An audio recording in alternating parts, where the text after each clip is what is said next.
Our readings today presents to us three words to contemplate on given our Christian life and what we undergo. And these three words are, first one, lament; second, courage; and third, trust. The first word, lament. Our first reading from the book of Habakkuk, which is actually one of the minor prophets, tell us of the cry or the lamentations of the people of Israel. And the story is that, they were already sort of in battle with the Assyrians, and here comes the Babylonians. It was like violence everywhere. Kaya siguro ang pakiramdam ng mga Israelita, hindi na ba matatapos tong gerang ganito? Wala na bang kapayapaan? Puro gulo na lang ba?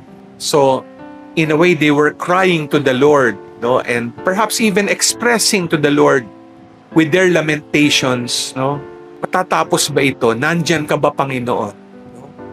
Parang tulungan mo naman kami. These sorts of rings a bell, given our own experience, this past month or even these recent weeks. We were hard hit with Typhoon Nando, Opong, and then Paulo, and then this earthquake that hit northern Cebu. And then you could just imagine that we are still, undergoing this crisis in our nation, knowing these revelations of the ghost flood projects, and wanting to make sense about all this, and see that justice is served. Kaya pag titingnan po natin, talagang hindi matapos-tapos yung mga dinadaanan din natin bilang mga Pilipino.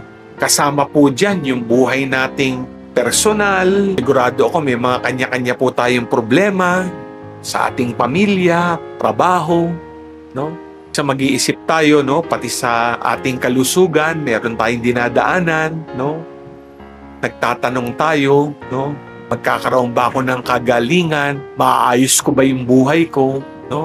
So, the first reading coming from the prophet, tells us of a semblance of sentiments, this feeling of lamentation, and even perhaps a feeling of being abandoned, feeling that, we question where is God given this darkness.